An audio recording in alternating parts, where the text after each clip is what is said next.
The Word of God is alive and powerful, sharper than any two-edged sword, piercing even to the dividing asunder of the soul and the spirit, and of the joints and the marrow, and is a critic of thoughts and intents of the heart. All Scripture is God-breathed, and is profitable for doctrine, for reproof, for correction, for instruction in righteousness, that the man of God might be mature, thoroughly furnished unto all good works. Study to show thyself approved unto God, a workman that needeth not to be ashamed, rightly dividing the word of truth. Preach the word, be ready in season and out of season. Reprove, rebuke, exhort with great patience and instruction. For the time will come when they will not endure sound doctrine, but wanting to have their ears tickled, they will accumulate for themselves teachers in accordance to their own desires, and will turn away their ears from the truth, and will turn aside to myths. Now we have to be aware that we live in a day where biblical truth is considered hate speech, even among those who profess Christ. It is loving to tell the truth, no matter how much it may hurt the hearers.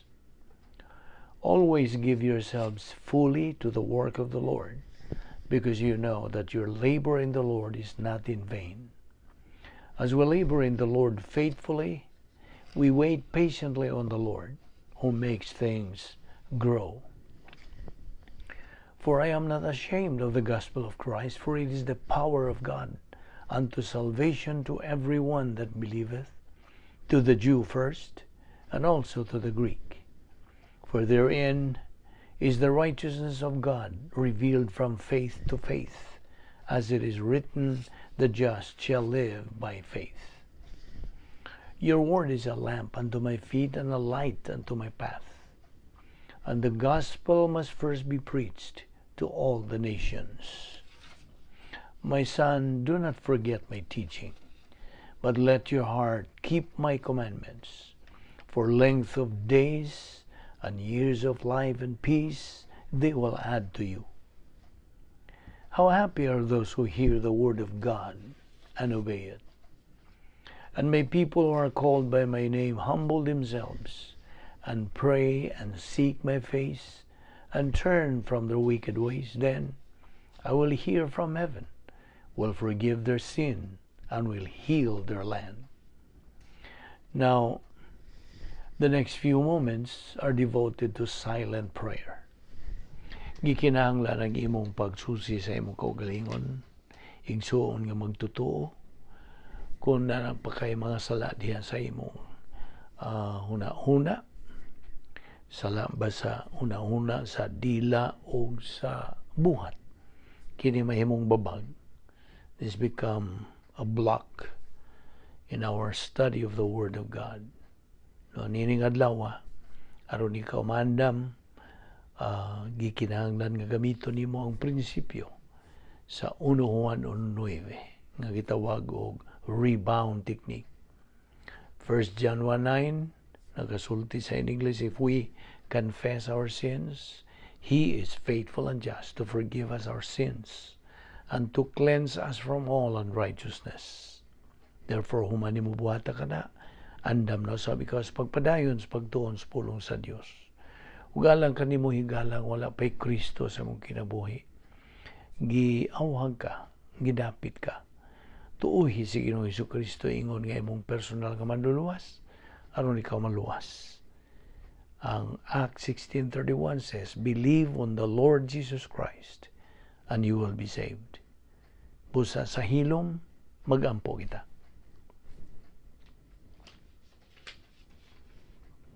Let us pray. Most gracious Heavenly Father, we thank Thee for the privilege of being sustained logistically in this, the devil's world, and for the privilege and the opportunity of fulfilling the most exciting and unusual plan of all human history. We are grateful, Father, that we live in the church age and in no other dispensation, where we have been given so much and where the significance of the ordinary believer is beyond measure.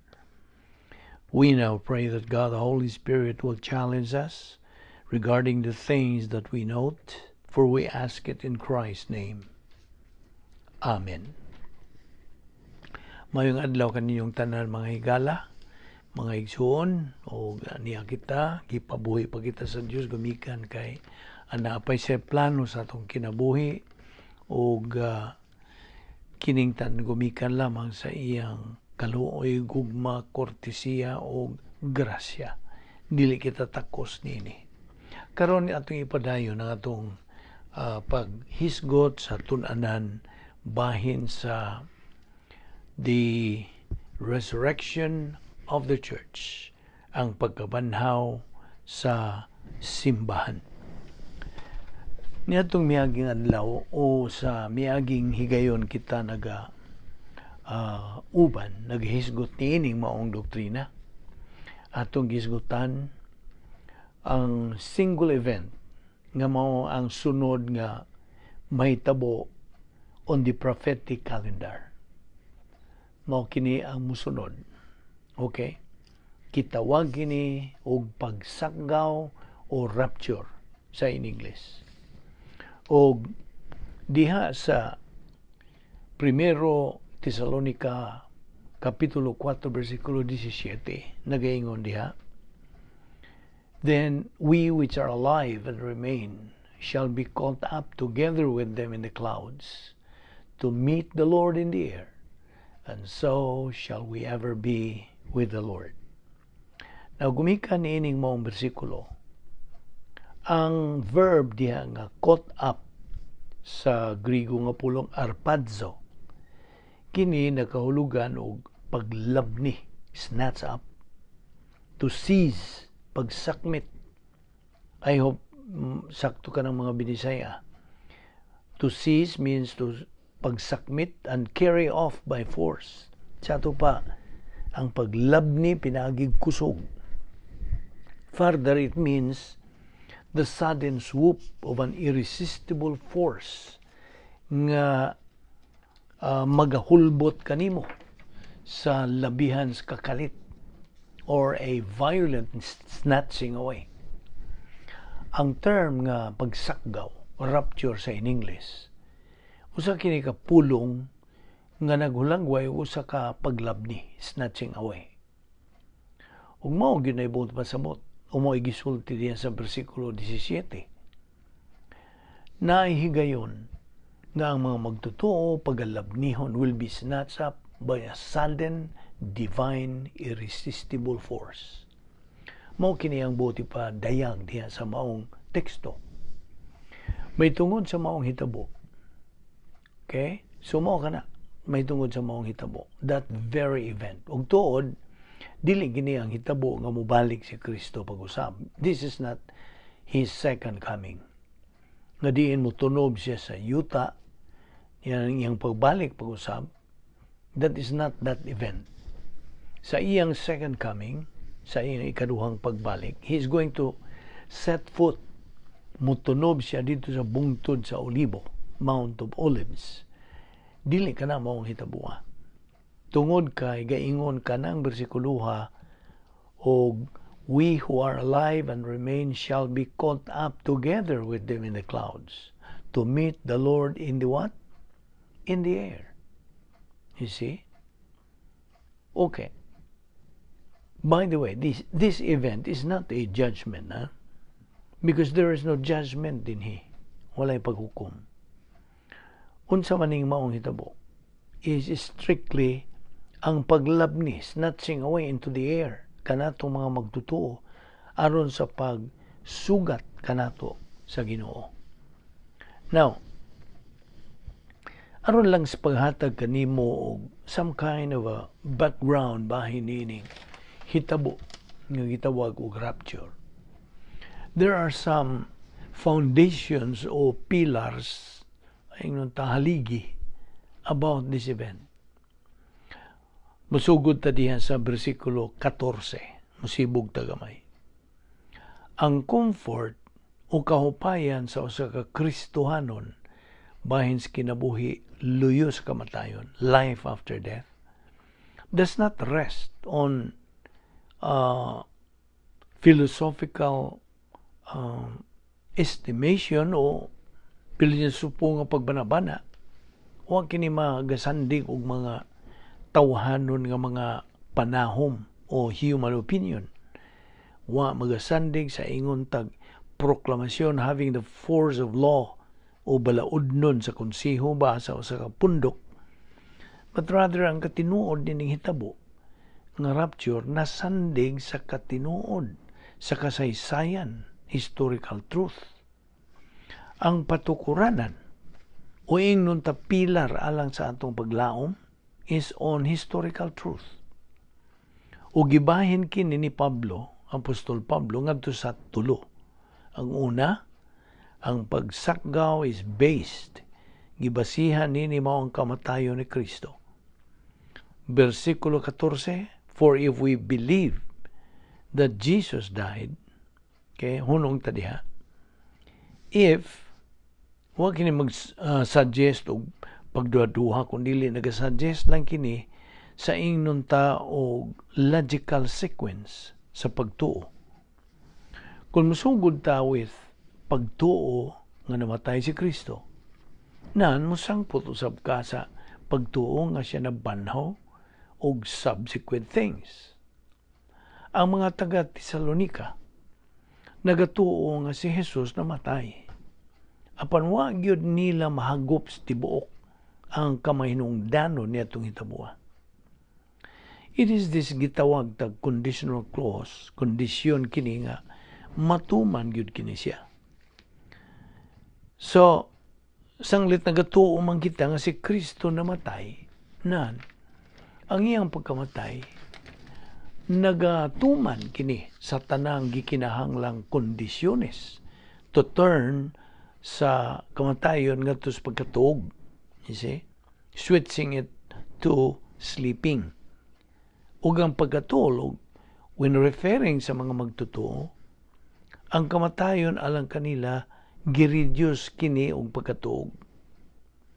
Ang kamatayon gidawat, welcome. Ingon nga ang pagkatuog gidawat usab, it's welcome. Ang kamatayon nawad-an siyang o ingon ta kangut-ngut, sting diyan sa 1 Korinto 15. Ug ang hinungdan nganong ang kamatayon alang sa magtutuo usa lang kini ka pagkatulog, mao nga si Ginoong Hesukristo mipasan, miangkon sa tanan tang mga sala didto sa iya mismong lawas. He bore all our sins in His own body. That's the reason. Tungod kay gihimo siyang sala alang kanato, namatay siya gumikan sa atong mga kasalanan. Siya ang mipuli sa atong dapit.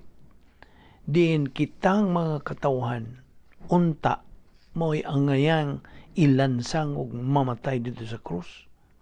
Apan si Ginoong Hesukristo mao'y miangkon sa atong mga kasalanan aron lamang nga mabayran niya ang atong dakong utang sa sala. Mao kanay kaluwasan nga gibuhat ni Kristo dito sa krus. Busa, inay ibitay o ilansang kita dito sa krus gumikan sa atong mga kasalanan. Si Kristo mo'y nahiagom sa kapungot, the wrath of God, kapungot sa Dios. Si Kristo mao ang mibayad sa atong dakong utang sa sala. Tungod kay di mangyud ta kabayad ni anang dakong utang. Wa mangyud ta ikabayad sa atong mga sala. Ang hingpit niya nga sakripisyo dito sa krus, paid the penalty mo, mibayad sa atong utang sa atong mga sala. By His death, we have been saved from death. By His death, in His death, we die. Now, ang kamatayon ni Ginoong Hesukristo, wa magapasabot nga siya nakatulog, kundili that He died. Namatay siya. Okay? So that ang kamatayon alang kanato is merely pagkatulog. Okay? Si Kristo entered into all that was involved sa kamatayon. Ang tanan nga nagalambigit sa paghukom dito sa krus, o kitang nagatuo kaniya, will never see death, but will merely sleep. Og paminaw, kanang kamatayon na, not our souls, kundi ang ato ang lawas, our bodies. Ang kamatayon has been changed karon ngadto sa pagkatulog. By the work of Christ, usa kini ka gitawag ta og metaphor nga diin ang tibuok nga konsepto bahin sa kamatayon is literally turned upside down and laptod giusab ang dagway niini. Alang sa simbahan, si Kristo mihimog ngan for death nga mao ang pagkatulog. Ug mo hinungdan, as we ended up sa atong pagtan-aw 1 Corinthians 15, atong mabasa kining musunod. Thanks be to God who gives us the victory through our Lord Jesus Christ. Ang kadaugan batok sa unsa. Unsa man kadaugan? The victory, ang kadaugan over death. Busa, ang unang gitawag tag pilar o ingnon ta haligi alang sa umaabot ang pagkabanhaw o pagsakgaw is built on the pillar sa kamatayon na Ginoong Jesucristo. Nga siya namatay sa atong kamatayon in our place, nga nahiagom gumikan sa atong mga sala, turning death ngadto sa pagkatulog on our behalf. Ikaduha, diha sa bersikulo 14, kita nagatuo nga wa lamang si Kristo mamatay, kundili nga siya nabanhaw sa ikatulong adlaw. Again, mao kini ang ikaduha nga patukuranan upon which this is built, ang pagkabanhaw, the resurrection of the Lord Jesus Christ. Ang pagkabanhaw nagapamatuod niini nga ang Dios natagbaw was satisfied with the sacrifice sa atong Ginoong Jesucristo dito sa cross. It proved that si Kristo indeed has destroyed sa kamatayon. He has indeed destroyed it. Ang kamatayon, iya na kining napusgay, gidaog, gipildi. Nga iya nang gibayran sa hingpit ang utang sa kasalanan sa tanang sakop sa kaliwatan sa tao. Ug kana mao ang nagahatag kanato sa kahigayunan sa atong kaluwasan, meaning nga kana mao'y provision alang sa tanang tao o sa laing pagkasulti, it is God's divine stimulus for man to respond. Mudawat o mutuo ba siya niya ng maong stimulus o musalikway. Kana nagpasabot ng tao may hingpit nga kagawasan sa pagpilit. Gusto? Mutuo ba siya o musalikway niya na? However, every response nga man makes, sayod kita nga kini nagadag sang putanan. It has or brings a result. Negative response results to eternal condemnation, while positive response results to eternal life. Suma sa gilantid og tataw diha sa John 3:36, he who believes in the Son has life, but he who does not believe in the Son does not have life, but the wrath of God abides on him. O Musa, alang kanato, ang kamatayon is merely pagkatulog sa atong lawas. Ang atong espiritu immediately mubiya sa atong lawas. O diha-diha muadtos presensya sa tubangan sa Dios. Ang atong lawas matulog lang ug maghuwat kini sa iyang pagkabanhaw.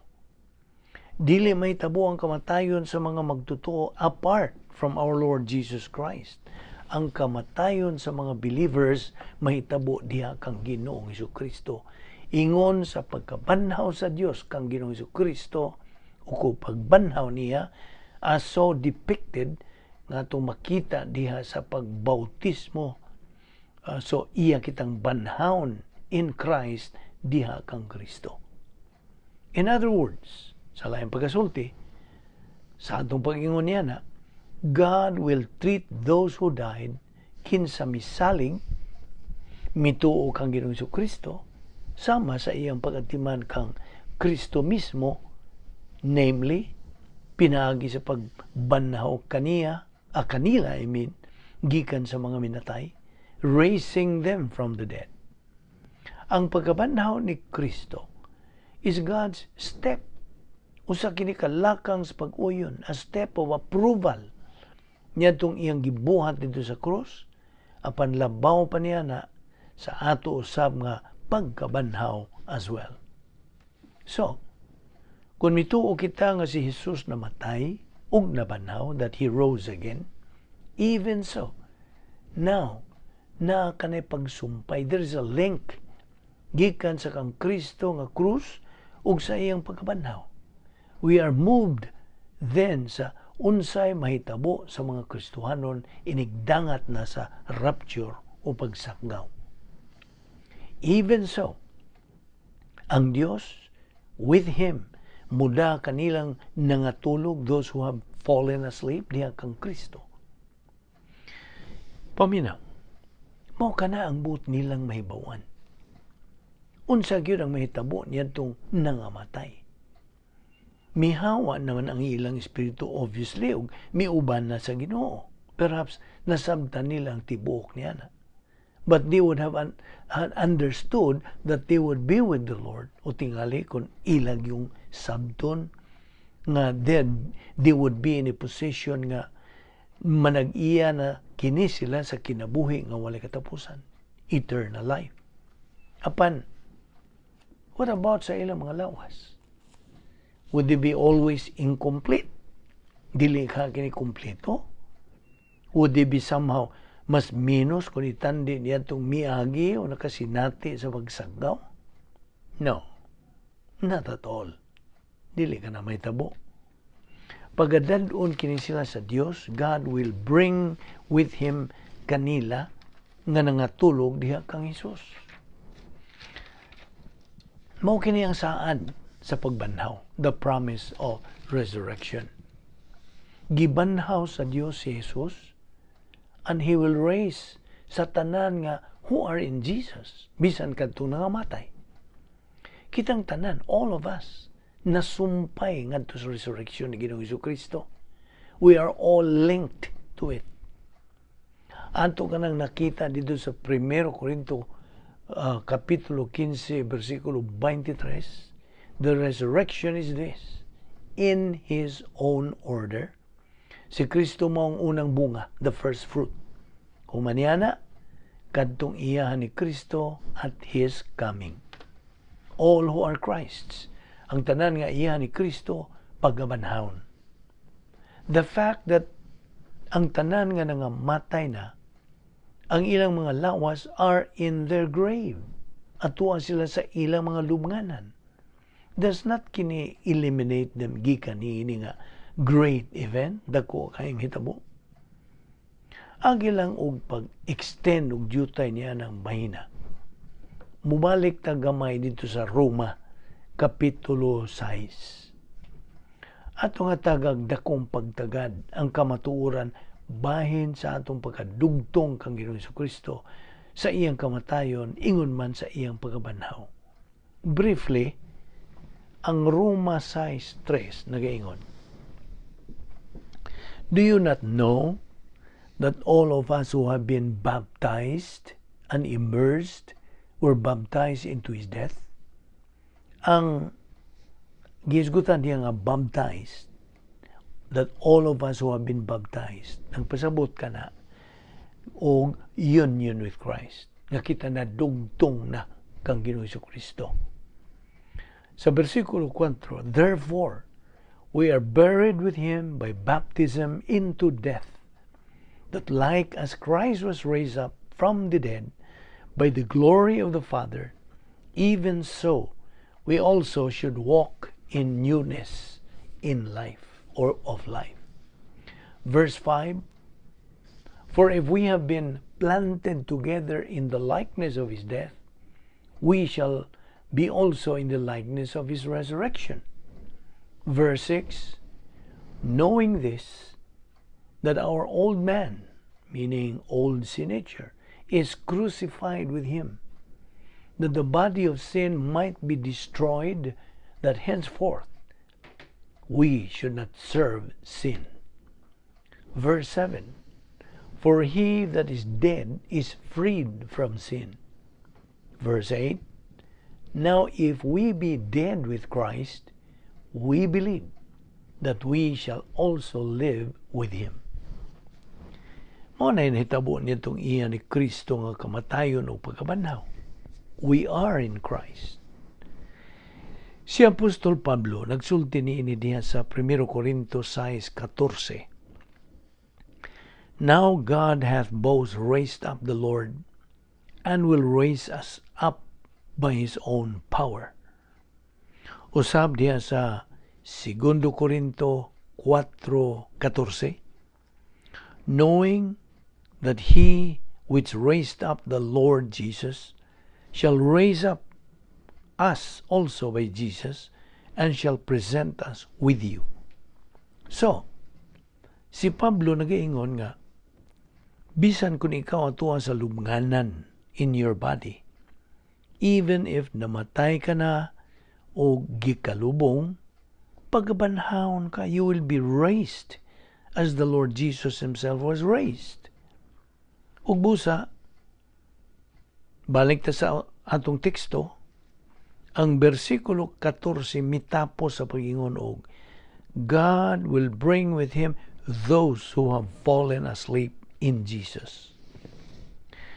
Yan ang higayon nga dadto na si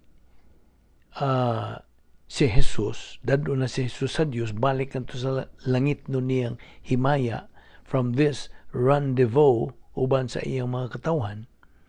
He will bring back sa tanang mga magtutuo sa dungan at the same time. Okay? Kining hitabua sa dihang ang Ginoo manaog na diha sa panganod in the air and gathers all the believers into himself. Sakmiton, labnihon sa kalit sa Dios kini silang tanan. Of course, kitang tanan mga believers. Uban ni Jesus. Ug dadto na kita sa Ginoo ngadto balik sa langit. He will bring all of us back to heaven. Oh, what a day indeed kana. Right? Imagine, we're on our way to our grand reunion dito sa langit. And that is essentially what our Lord was saying diya sa Juan 14:1. Usa ka na ilhan pag-ayong teksto kini, verse 1, let not your heart be troubled. Ye believe in God, believe also in me. Verse 2, in my Father's house are many mansions. If it were not so, I would have told you. I go to prepare a place for you. Verse 3, and if I go and prepare a place for you, I will come again and receive you unto myself, that where I am, there ye may be also. Nakuha ba nimo kanto? There is an event nga moabot. Sa dihang ang Ginoo moabot, mudangat, will come, ug kuhaon kita niya, ug dadon kita niya where he has been. Where is he now? Of course, tuwa sa langit. So aniya kining usa ka hitabo. Moabot, moanhi ang Dios, ug iya kitang dadon dito sa dapit where he is unto his Father's house, and puts us in the rooms he has prepared for us. Again, balikon ko sa pagpatinaw kanimo nga dili kining hitabua ang pagbalik ni Ginoong Jesucristo, dili ni second coming nga ni sa yuta aron sa paghukom sa mga unbelievers, sa giingon sa in English the ungodly, or human yan aron iyang ipahimutang ang iyang gingharian. Dili kini ang second coming ni Kristo. Okay? Kaya labot pa, there's no judgment diya sa 1 Corinthians 15. No judgment diya sa John 14 usab. No judgment in 1 Thessalonians 4. Yan ang mga bersikulo ang akong gipangisgutan, there's no judgment.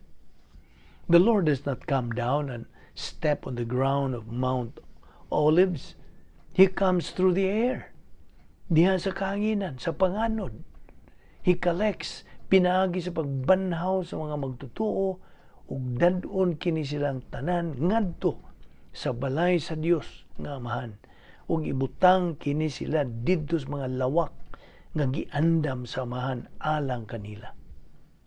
Now, diha sa panapos nga bahin sa bersikulo 14, si Pablo is actually speaking to the concerned sa mga kasing-kasing nining mao nga mga magtutuo, because unsa may metabo niyan tong nangamatay na. Do they miss sa pagbalik ni Ginoo sa Ginoo? No. Hinumdumi nga kini sila nangamatay diha kang Hesus, in Jesus. O kini sila banhawon diha kang Hesus. Kasabot ka? Now, how do you know this, Paul? Ug atong pangutan-on si Pablo. How do you know this? Giyon sa manimo pagkaibaw niya na. So mao ni dinhi ang ikatulong patukuranan, the third pillar.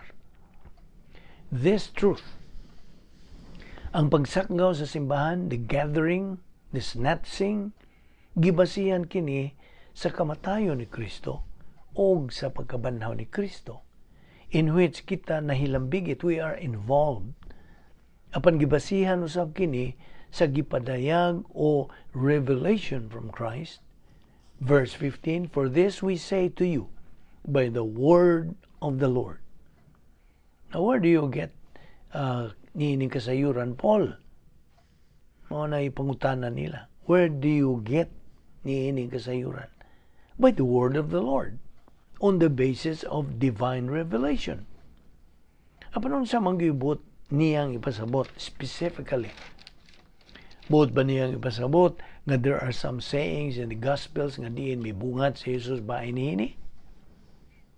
Tingalin nagapasabot siya diyan sa Juan 14. Yes, that's a reference to the rapture. Apan wa man kini maghatag og ingnon tang mga detalye or any kind of description o bisag unsa nga maingon ta nga parallel sa mga detalye nining maong teksto. Buot ba niyang ipasabot nga dinhay mga butang gisulti ni Jesus that were not written down, like Acts 20:35, or does he mean one of those? No. Ang buot niyang ipasabot mao kini. This the Lord has personally revealed ngadto kaniya. Ang hinungdan, we know that, is because in 1 Corinthians 15:51 sa atong giingon di padugay, cause it's a mystery. Usa kini ka tinago. Hangtod ning higayuna, why nasayod niini? Jesus didn't get the details, even in the scripture, o gawas ba sa balang kasulatan, in the mystery. Kining mao nga mystery, tinago, nga karon gipadayag na. It is now revealed. Now, ang mga taga-Tesalonika, why nasayran bahin sa pagbalik ni Jesus? They do not know about the coming of the Lord Jesus Christ. Sa ako nang giingon, di padugay, si Jesus mo anhi, sumala sa ilang naibawan bahin sa day of the Lord. Nga diin mo anhi si Jesus aron sa paghukom, his final judgment. Nasayod usab kini sila nga kining final judgment mao ang culmination of a series of judgments, a cataclysmic event gitawag og the day of the Lord. Dili kini adlaw in the sense of 24 hours, usa kini kagitawag og adlaw in the sense of an era or an epic. Familiar pagayo nga pulong o term dito sa daang pagigsaan kana. Sila na ibaw nga naay mo ambot nga final day nga hitabo nga mao ang the day of the Lord. A time of judgment, paghukom. Aban wa kini sila may baog bahin sa rapture. Wala. Ang day of the Lord is all over sa daang tugon. in the Old Testament.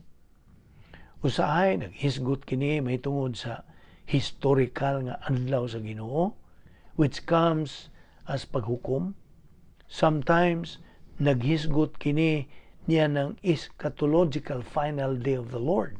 Naghisgutan diya sa 1 Tesalonica Kapitulo 5. Apan wa gyud paghisgot dinhi bahin sa pagsakgaw dito sa daang tugon.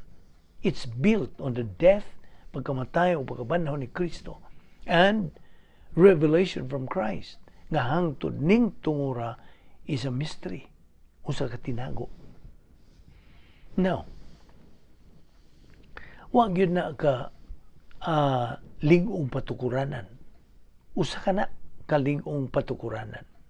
Kamatuoran kini.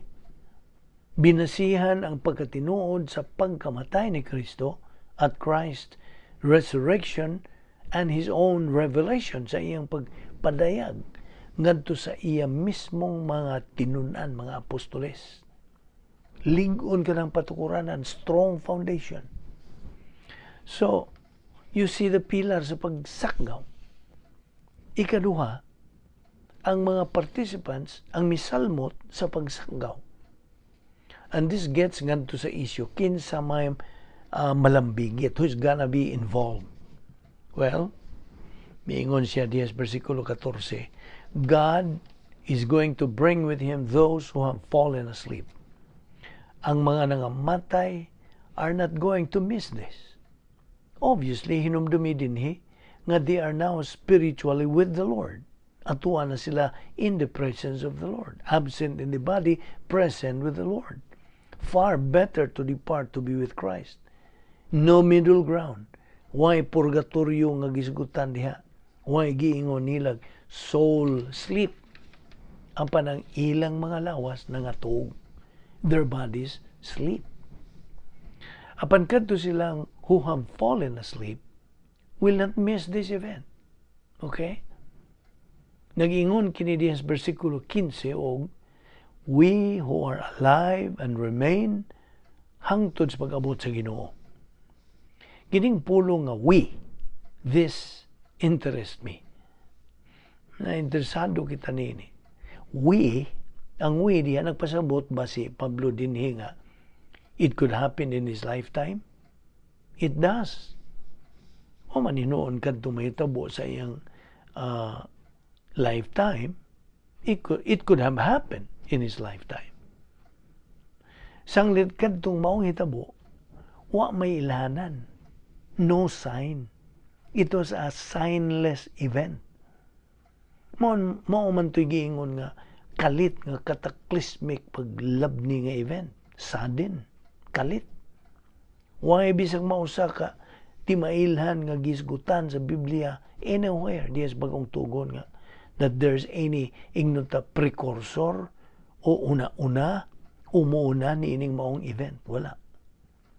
Kung tanaw ni mo katong Olivet Discourse in the Gospels, gipadayag ni Jesus dito ang tanang mga hitabo nga muuna sa dili pa siya mubalik pag-usab. Mo kadtoy mga panghitabo nga muuna sa iyang pag-abot. In judgment, aron sa pagpahimutang sa iyang gingharian, this is not dili kana mao. This is before that. We who are alive and remain hangtod sa pag-abot sa Ginoo will not precede niya itong nangatulog. Mao na ito bags pangutana. Di lang kay kini silang tanan mamangon, but they're gonna rise ahead of us. Well, yan nag-ingon nga tungod kay diyam 6 feet further to go. Nagtuo ko nga, di man tingali na mo hinungdan. He demonstrates, pinagi sa pulong nga we, kita. The imminency ni ini. Meaning, ang pagkalagmit o kalagmitan ni ini niya. Apan, igo na alang kanato, nga ang pag-abot sa Ginoo, aron sa pagkuha kanato, o pagda kanato ngadto sa langit, to the rooms, nga gipang andam alang kanato, dito sa balay sa atong amahan. Kini gipatinaw dinhi. Again, why paghukumbaya nga may tabo dinhi? Wala. Okay? Di man gani si Jesus mo tunob din sa yuta niya ng tungura dito sa Mount of Olives. He does not come to Armageddon. Di pa niya buntugon ang iyang tanang kaaway. Wa pa'y may tabong panapos nga paghukom. Di pa man niya buwagon ang mga karniro o mga kanding. Di pa niya ipahimutang ang millennial kingdom. Kanang tanan, mahitabo lamang human sa pagsugod sa adlaw sa Ginoo. And it is the culmination of the day of the Lord nga mao ang panahon sa paghukom. Ug tuod, ang rapture mahitabo at the end sa Kapitulo 4. The day of the Lord gipatin-aw diha human sa Kapitulo 5. And that's the sequence. Si Pablo, wa siya mahibaw kanus kini mahitabo, but he also knows he could not know. Tinuod man nga daw na familiar na siya sa mga pulong sa atong Ginoo. Mateo 24:36 nga why nasayod sa panahon, why nasayod sa season, not even the sun naibaw niya na. Siguro gisultihan kini siya nga dihas mga buhat, Book of Acts, when the disciples said, chapter 1, mao ni ang higayon nga he is going to bring the kingdom nga si Jesus nagkanayon na dili kini ang higayon nga inyong masayran. It's not the time for you to know the times and the seasons. Mahitabo kini in an hour. You think not? He could have known, and he know that he could not know. Naibaw po siya nga it could be a long time. If he followed sa sambingay ni Jesus diha sa Mateo 24:25, usa sa mga sambingay o parables nagapahinumdum that our Lord says the Master is not coming for a long time. Ug dito sa parable of the virgins, ang bridegroom is delaying, nagalangan-langan. So wa siya mahibaw kanusa. He was caught between the fact nga posibleng may tabo kini in his lifetime and still it could be a long time. Well, what is the point of that kind of imminency? The kind of imminency, kini kong kind of imminency, ang punto din kind of imminency, mao ang pagpangandam, preparedness. Kung wata mahibaw, then, gikinahanglan nga andam kita sa kanunay, all the time. Moambot siya in an hour, when you think not. I think kadto silang tanan nga early Christians nagakinabuhi uban niya ng sense of imminency. It comes through so many places sa bagong paghingsaan. Romans 13:11 says, "Do this, that is love, and do no wrong to your neighbor. Do this, knowing the time that it is already the hour." Mao na kini ang takna for you to awaken, panahon na sa pagmata gikan sa inyong pagkatulog, meaning espirituhanong pagkatulog. Kay karon ang kaluwasan mas duol na kanato kaysa kaniadtong nagatuo lang kita. Ang gabi hapit ng mawa, it's almost gone. The day is near, duol nang moabot ang adlaw. Therefore, let us lay aside the darkness. Put on the armor of light. Let's behave properly, as in the day, not carousing, promiscuity, strife, jealousy, etc. May tingali, you do not act, or you do act with this together. Sanglit, mas duol na kita karon kaysa kaniadto to the final aspect sa atong kaluwasan. Diha sa 1 Corinto 16, the very end of verse 22, if anyone does not love the Lord, he is to be accursed. Ugo niya, aniya kining pulong Maranatha, an untranslated word which basically nakahulugan kini og O Lord, come. O Lord, come. Mao kini ang cry of the heart ni Apostol Pablo. Sama ni Apostol Pablo, at the end of Revelation, he said, even so, come, Lord Jesus. They lived in hope of Christ's return. That's why again, in 1 Thessalonians 1:10, they were waiting for His Son from heaven. They were consciously, eagerly waiting for Christ sa iyang pagbalik.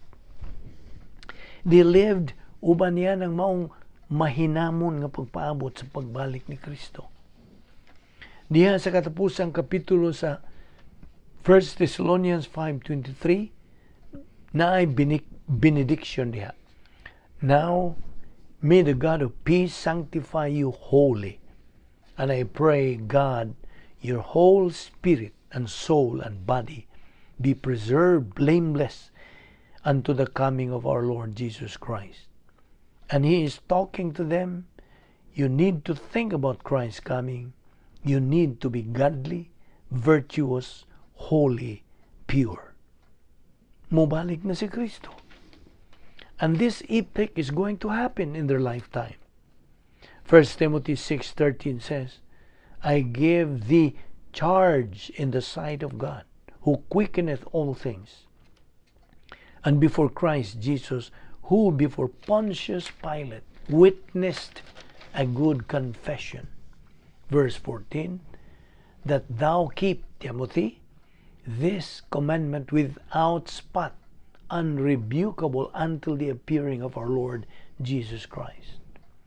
Timothy, keep your life pure, padayon sa pagkaputli, uway mancha, hangtod sa pagbalik ni Ginoong Jesucristo.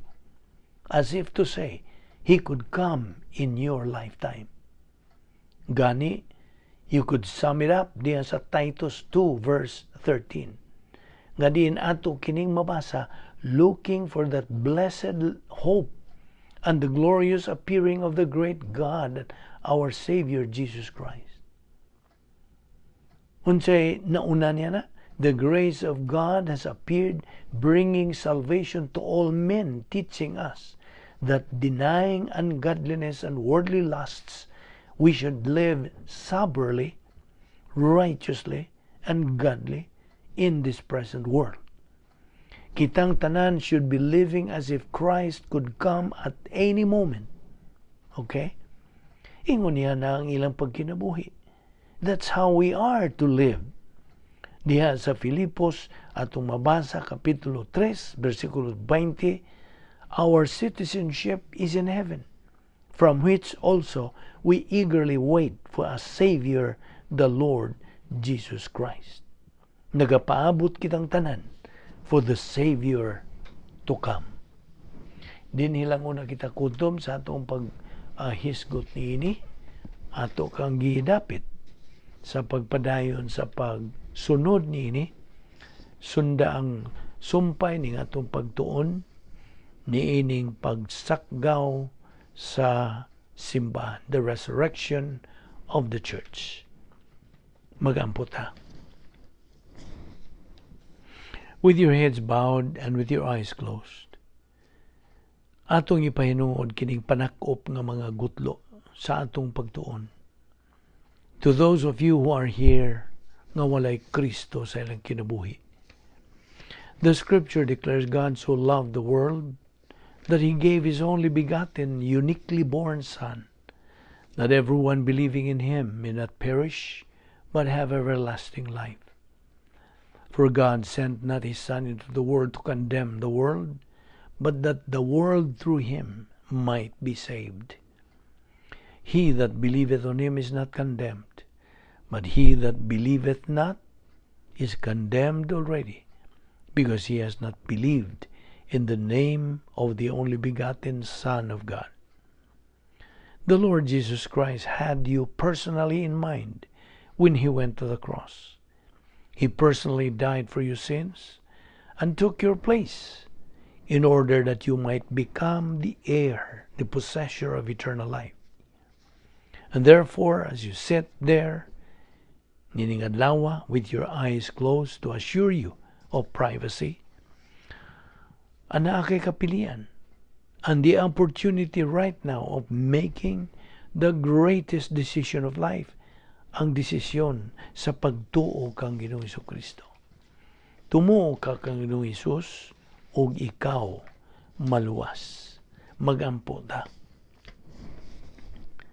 We thank you, Heavenly Father, for the grace opportunity of fellowshipping in your word today. May God, the Holy Spirit, motivate and challenge us to continue feeding our soul with your word until we reach the stage of capacity for life, which is the pleroma stage. Thus become winners in this present life and in the life hereafter. We now pray that what we learned in your word today may become a blessing to our life. This we ask in Christ's name. Amen.